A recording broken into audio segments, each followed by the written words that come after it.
두 분 다. 자, 화창한 어린이날 어떻게 보내셨습니까? 저는 이제 애가 다 커가지고 네. 어린이날이라고 특별히 의미가 없었고요. 우리 김병민 의원은 다둥이 아빠잖아요. 애가 셋입니다.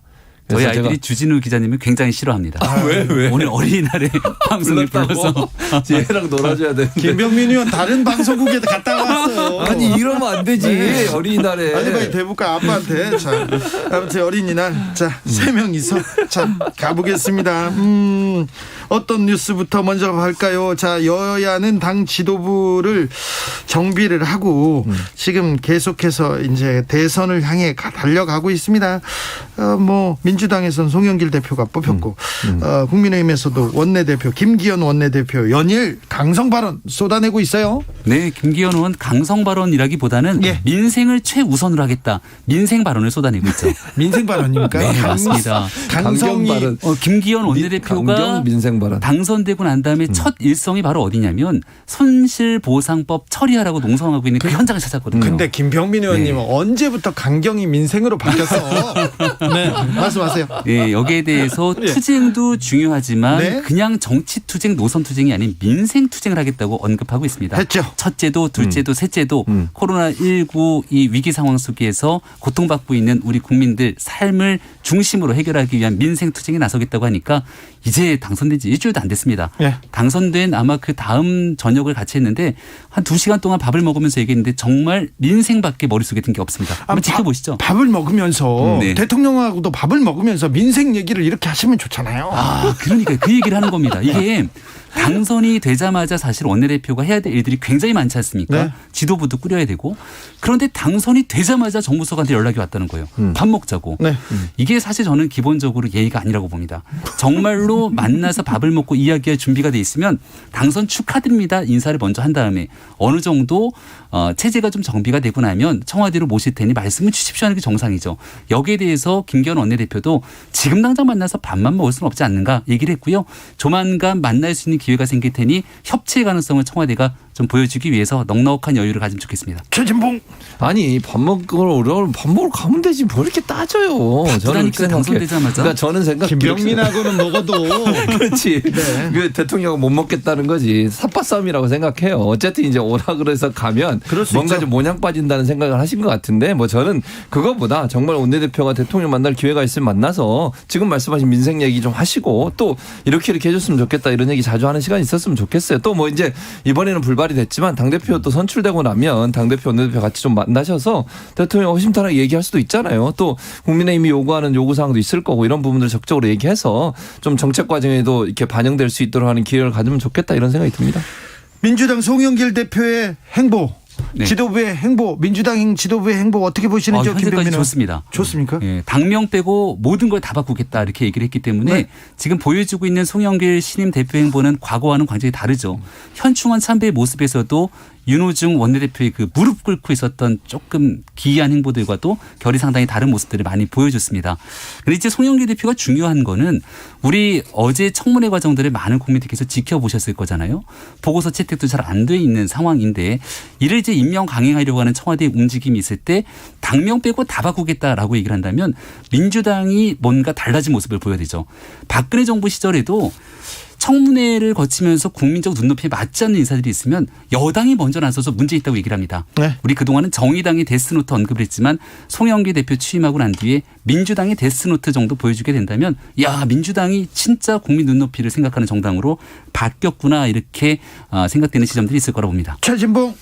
저는 지금 칭찬을 하셨는데 당연히 칭찬받을 만하다고 생각을 하고요. 그러니까 그 칭찬이 김병민 의원이 계속되길 바라고 당대표 입장에서 중도 확장을 위해서 여러 가지 행동을 하고 있는데 거기에 대해서 이렇게 너무 과격하게 공격하고 이런 건 저는 바람직하지 않다고 생각해요. 네. 물론 전직 대통령에 대한 공과가 분명히 있다고 저는 봅니다. 그러니까 이승만, 박정희 두 전직 대통령은 독재 정부를 이끌었던 분이기 때문에 거기에 대한 비판을 할 수 있죠. 그건 하지 말라는 게 아니잖아요. 그러나 또 그렇다고 하더라도 그 박명록에 가서 그렇다고 막 나쁜 얘기를 쓸 수는 없잖아요. 거기 가서 아무리 고인이 되신 분이고 이러니 예우 차원에서 그렇게 썼다고 저는 생각해요. 송영길 대표가 그걸 모르겠습니까? 그래서 저는 너무 과격하게 이렇게 대표가 어쨌든 중도 확장도 하고 공과가 있는 전직 대통령에서 예우를 갖추는 것에 대해서는 그냥 넘어가줘도 저는 된다고 생각해요. 그걸 가지고 이렇게 뭐 강경하게 얘기하는 것 자체가 민주당에도 도움이 안 된다고 저는 보고 일부 이렇게 강성 성향을 보이는 분들의 글이나 이런 것들이 또 보수 언론에 타겟이 돼서 그게 또 퍼날라지다 되면 이게 또 부정적인 영향을 미칠 수밖에 없잖아요. 그래서 좀 진정성을 가지고서 바라봐 줬으면 좋겠다 이런 생각이 듭니다. 그 점에 대해서는 좀 흐뭇하게 바라보고 있죠. 국민의힘에서는. 우리 국민의힘이 그동안 과거의 퇴행적인 모습을 좀 벗어나서 중도로 외연확장하기 위한 많은 노력을 했을 때도 아마 민주당에 지각 있고 합리적이고 상식적인 분들께서는 그래 국민의힘 잘하고 있다 이렇게 응원했을 거라 봅니다. 송영길 대표 행보를 보면서도 당은 다르지만 국민의힘에 있는 사람들도 그래 민주당이 조금 제대로 된 길을 잡아갔으면 좋겠다 이렇게 생각할지 모르겠는데요.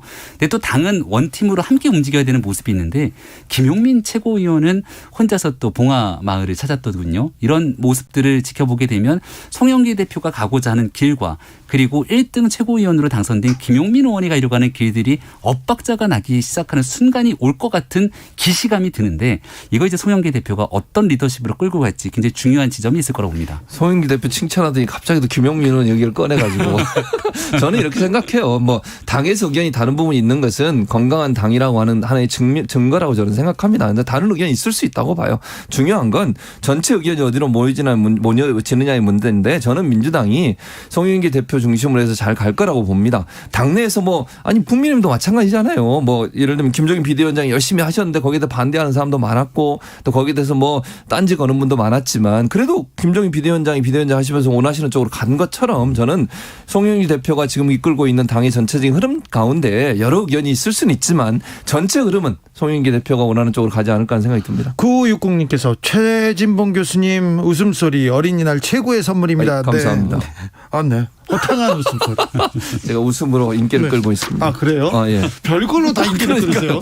제가 래퍼로도 인기를 끌고 웃음으로도 인기를 끌고. 교수님이 언론에 정통한 교수님께서 저 웃음과 랩으로 지금 승부하고 있다는 거에 대해서 어떻게 보세요? 은근히 매력이 있어요. 그렇습니까? 목소리 듣지 않더라도 웃음소리로 최진봉 교수님을 한 번에 할 수 있습니다. 자, 교수님. 예.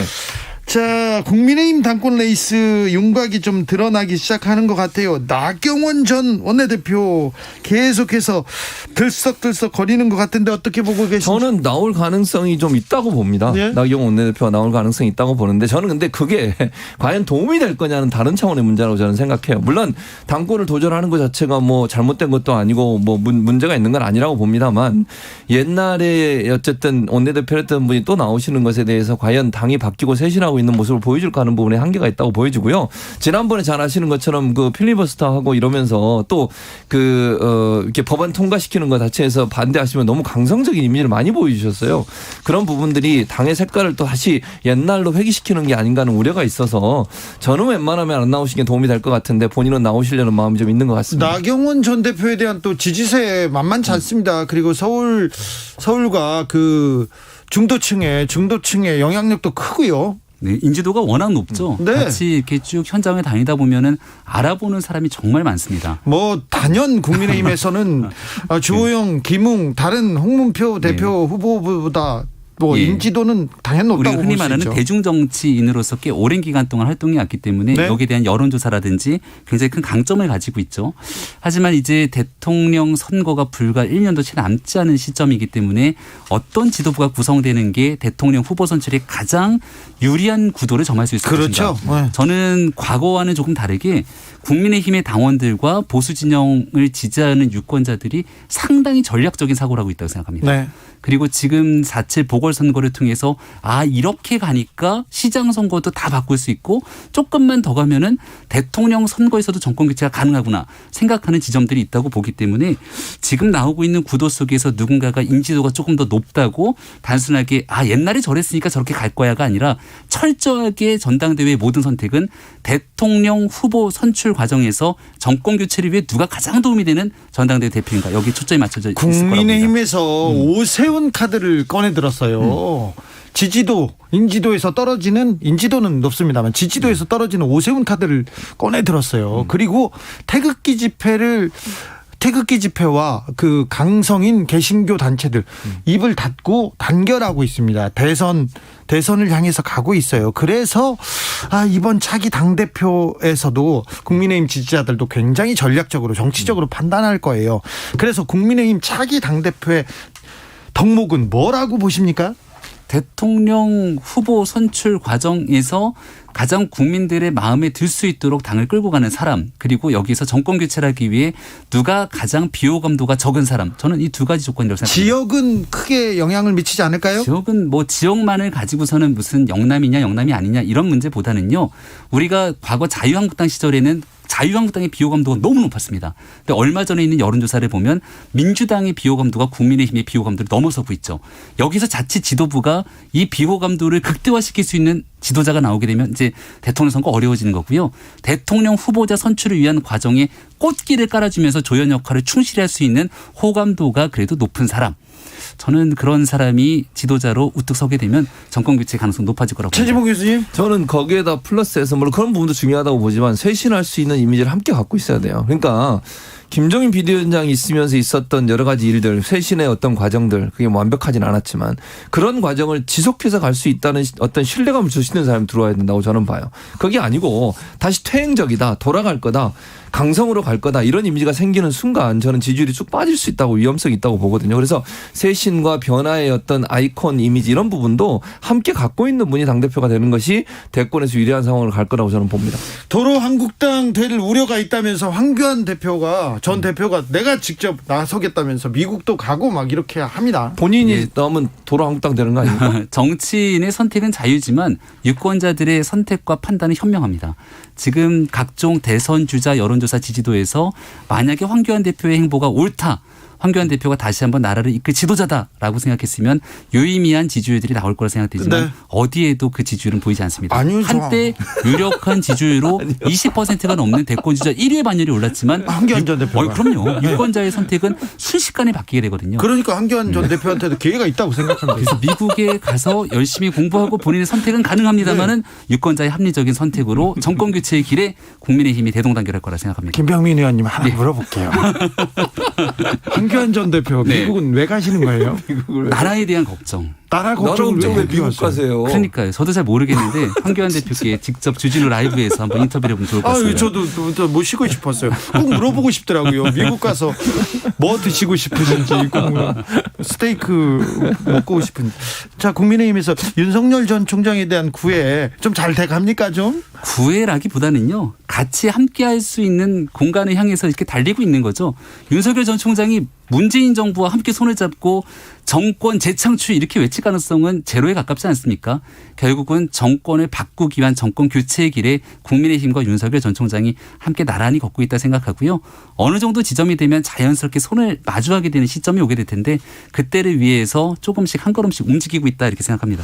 저는 국민의힘이 바뀌지 않으면 윤석열 전 총장은 국민의힘과 손을 같이 하지 않을 겁니다. 그러니까 지금의 상태로 가는 것을 윤석열 전 총장은 원하지 않을 거고요. 아까 말씀드린 쇄신이나 변화의 모습, 그런 모습에 대한 강력한 모습이 비춰지지 않는다면 차라리 밖에서 제3의 세력을 만들고 국민의힘 의원 중에 몇 분들이 빠져나오면서 정권 어떤 그 정계 개편이죠. 정계 개편이 일어날 가능성이 있다고 보기 때문에 윤 총장 입장에서는 여러 가지 가능성을 다 열어놓고 있다고 생각해요. 물론 야당 쪽으로 갈 가능성은 많다고 저는 보지만 국민의힘과 반드시 함께 할 거나 이런 가능성은 아직까지는 모른다고 저는 생각합니다. 강다솔님이 이거 3대 미스터리 됩니다 하면서 마라톤한 안철수와 미국 간 황교안, 또 하나는 뭘까요? 잠시 후 2부에서 이슈 티키타카 이어갑니다.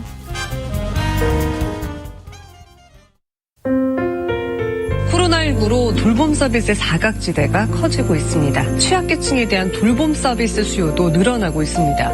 하지만 사회적 거리두기가 KBS 라디오 연중기획 희망충전 대한민국 428번째 이야기. 안녕하세요. 아나운서 이연주입니다. 6남매 중에 맞이인 윤호는 가족들의 든든한 버팀목입니다. 코로나19 여파로 집 근처 복지관이 문을 닫으면서 동생들을 돌보는 건 오롯이 윤호의 몫이든 지 오랜데요. 수시로 집을 비우는 아빠 대신 아픈 엄마와 함께 어린 동생들을 보살피는 윤호의 나이는 이제 겨우 15입니다. 갖고 싶은 것과 하고 싶은 게 많을 나이지만 윤호에겐 늘 가족이 우선입니다. 엄마는 그런 윤호를 제대로 볼 면목이 없습니다. 단 한 번도 자신의 꿈을 가져본 적 없는 윤호가 마음 편히 희망을 꿈꿀 수 있는 날이 오길 오늘도 엄마는 간절히 기도합니다. 코로나19 시대 어린이의 꿈은 지켜져야 합니다. 더 나은 삶, 어린이가 안전한 대한민국을 꿈꾸는 KBS가 윤호의 사연을 대신 전달합니다. ARS 060-700-1580 060-700-1580 한 통화 3,000원으로 희망을 선물해 주세요. KBS 라디오 연중기획 희망충전 대한민국은 초록우산 어린이재단, 인탑스 주식회사 그리고 청취자 여러분과 함께합니다. ARS 060-700-1580 한 통화 3,000원입니다.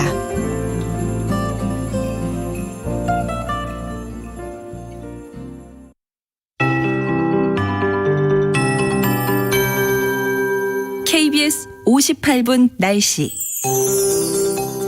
어린이날이자 이파인 오늘 전국적으로 맑은 날씨가 이어졌고요. 오늘 서울의 낮 최고 기온 18.4도로 평년보다 4도가 낮았습니다. 바람도 많이 불었고 활동하기에 적당한 기온선이었습니다.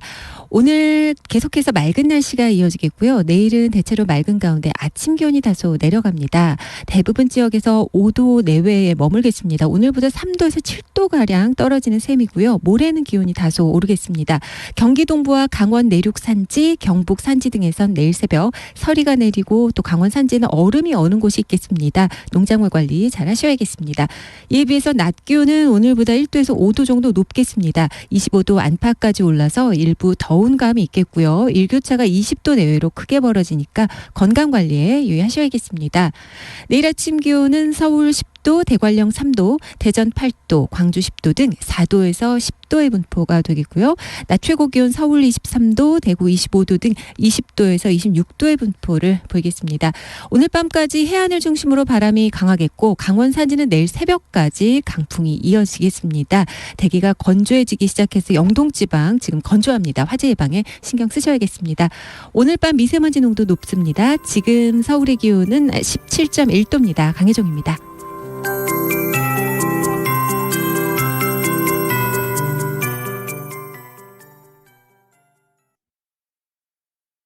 정성을 다하는 국민의 방송 KBS가 6시를 알려드립니다.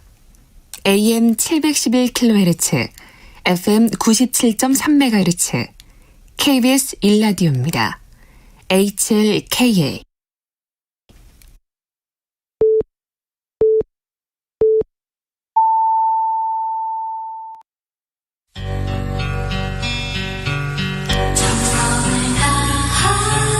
정성을 다하는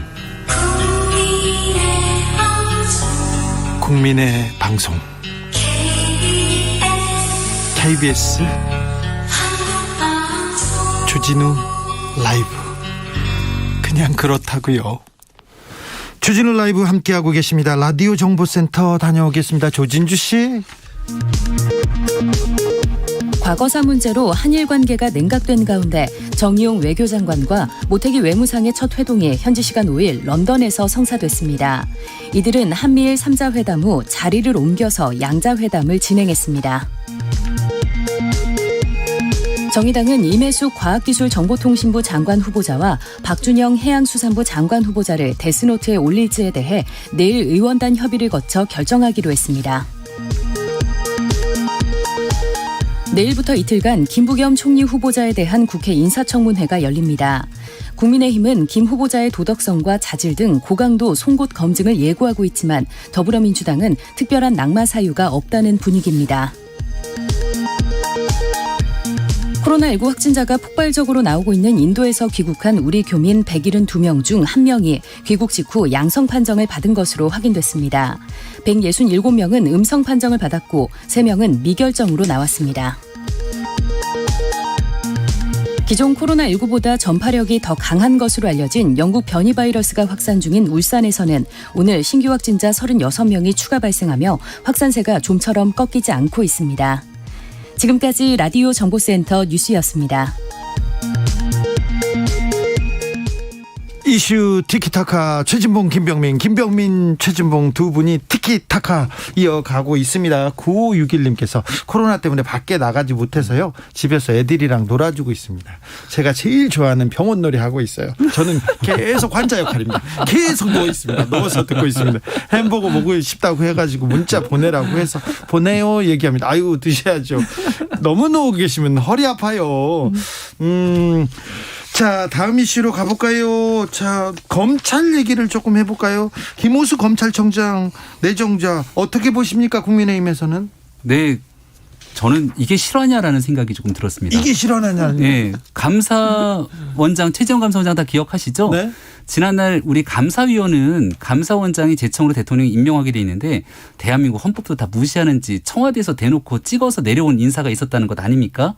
그게 바로 김호수 전 차관이었고 네. 여기에 대해서 격렬하게 반대했던 최재형 원장의 목소리들이 그때 들려 나왔었고 네. 왜 반대했는고 하니 당시의 정치적인 중립 문제 너무 친정부 성향의 사람이 감사위원으로 올 수 없다고 강하게 맞섰던 인사 아닙니까?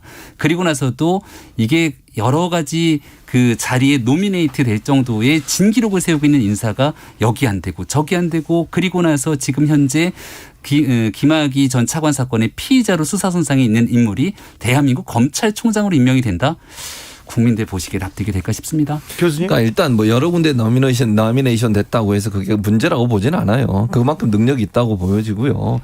그분이 이제 정치적으로 그러면 이렇게 볼 수 있겠죠. 정말 김병민 의원이 지적했던 것처럼 그분이 그러면 정치적인 어떤 성향으로 봐서 그럼 진보에 가깝냐 보장은 물론 진보에 가깝다고 분류될 수 있다고 저는 생각해요. 누구든 다 그런 성향을 갖고 있는 거니까 뭐 진보든 보수든. 근데 그게 정말 심각한 문제일 거냐 하는 문제는 저는 생각이 좀 다르고요. 그래서 뭐 정부 입장에서 어쨌든 검찰 조직을 잘 추스리고 그래도 온화한 성품에 합리적인 생각을 하고 있는 분으로 알려지고 있잖아요. 예컨대 뭐 가장 쉽게 비교해서 하면 이성윤 지검장이 만약 올라갔다고 보세요.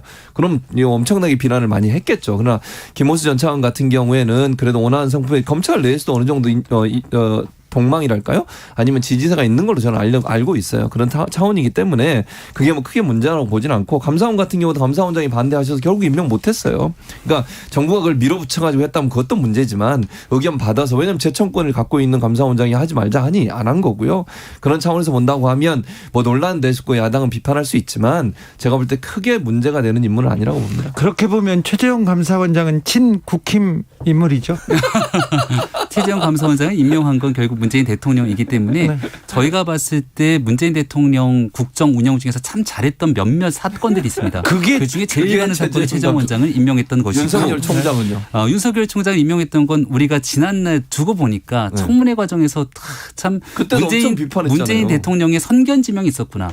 살아있는 권력을 향해서도 엄정하게 수사를 하는 대통령의 그 선견 지명을 높게 평가하고요. 이 김호수 차관 하나만 짧게 네. 얘기를 좀 더 끌고 가면 문재인 대통령 칭찬하는 거 처음 봤어요. 네.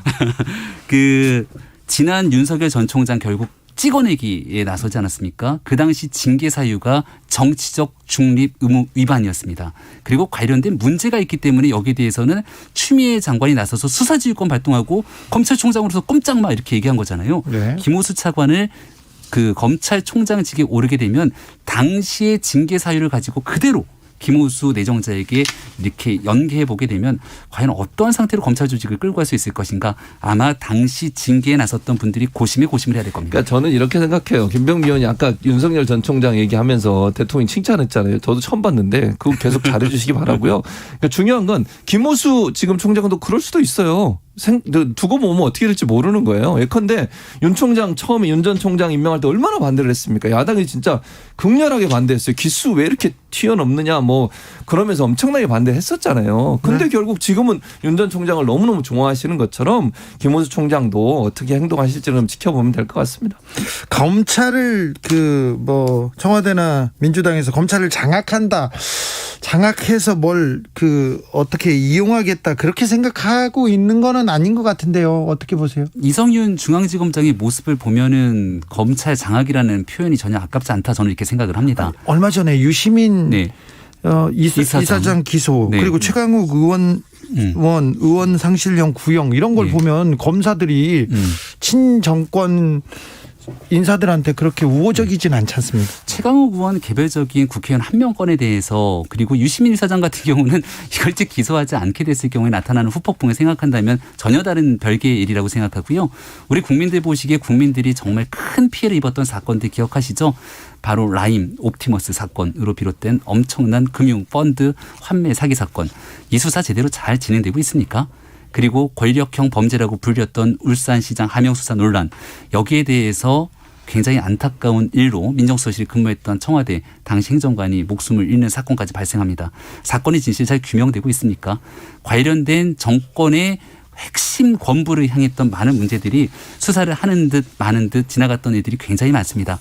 그런 건들에 대해서 과연 문재인 정부에서 정말 살아있는 권력에 대해서도 엄정하게 수사하려고 하는 그런 의지를 보였는가 저는 좀 별개 문제라고 생각합니다. 아니, 지금 하고 있잖아요. 그러니까 예를 들면 울산 사건도 수사가 진행되고 있고 또 지금 뭐 정부 관련해서 정부의 권력기관 관련해서 검사들이 얼마나 많이 수사를 하고 있습니까? 그리고 이성윤 지검장 그 관용차 타고 들어간 거 가지고 문제를 삼아가지고 지금 수사하고 있잖아요. 그것도. 그리고 김학의 전 차관 같은 경우도 나쁜 짓에서 도망가려는 사람 잡았는데 그거 불법적으로 출금시켰다고 또 수사하고 있어요. 다 하고 있습니다. 안 하고 있는 게 아니고 이게 예를 들면 김병민 의원이 말씀하신 것처럼 정말 정권에 어떤 장악돼 있는 검찰이라면 과연 그게 가능하겠냐는 거예요. 저는 불가능하다고 생각하고 라임 옵티머스도 저는 동의해요. 왜 수사를 제대로 안 하는지 모르겠어요. 라임 옵티머스 관련해서는. 그리고 라임 옵티머스 관련해서 검사들 관련된 사람 제대로 수사 안 하잖아요. 99만 원짜리 술값 만들어가지고 그것도 통과시키고. 여기까지 하겠습니다. 문재인 대통령 모욕죄 관련해서 고소 취하했습니다. 이 문제에 대해서는 어떻게 보세요? 좀스럽고 민망한 일이죠. 네. 네, 예전에 대통령이 SNS에 그런 글을 올려서 한번 화제가 된 적이 있습니다. 이 부분을 한 번쯤은 좀 언급해주고 싶었다라는 생각이 드는데 문재인 대통령이 과거 그런 얘기를 하지 않았습니까? 나를 욕해서 국민들 기분이 풀어진다면 그것도 좋은 일이다 라고 얘기를 했는데 모욕죄로 결국은 대통령이 하든 대통령 대리인이 하든 친고죄 성격이기 때문에 스스로 대통령의 의중이 중요합니다. 아마 여기 계신 3명 사람 모두가 다 인터넷을 비롯해서 많은 애들에서 모욕죄에 해당될 수 있는 무수하게 많은 애들을 다 감내하면서 지낼 겁니다. 하지만 공인으로 살아가기 때문에 여기에 대해서 모욕죄로 고소한 분은 전 여기 아무도 없을 거라고 생각하는데요. 최진봉 교수님. 근데 잘 보세요. 지금 이 한 건만 가지고 얘기하시는데 저는 이렇게 생각해요. 대통령이 말씀해 나를 욕해서 속 시원하면 그것 하면 지금 다 그렇게 하고 있어요. 무슨 말씀이냐면 지금 내가 광화문 가보면 그 차가 한 대 왔다 갔다 합니다. 그 차에서 뭐라고 공개적으로 방송한 줄 아세요?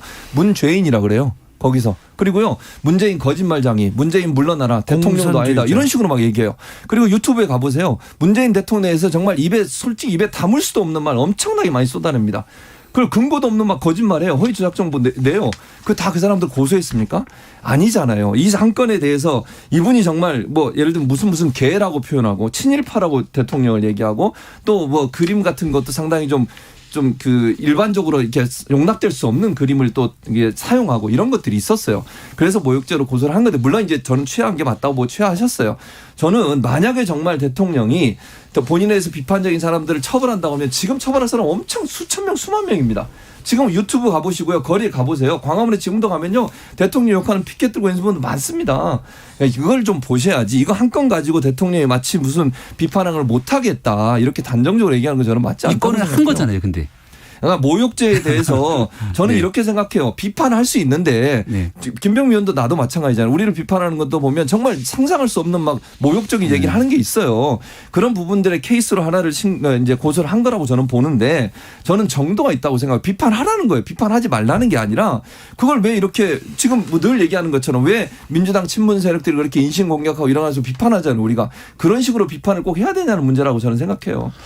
이슈 티키타카 마무리하겠습니다. 끝났어요 벌써. 예, 김병민 의원과 최진봉 교수는 바깥에 나가서 소파에서 2차 대전을 준비하시고요.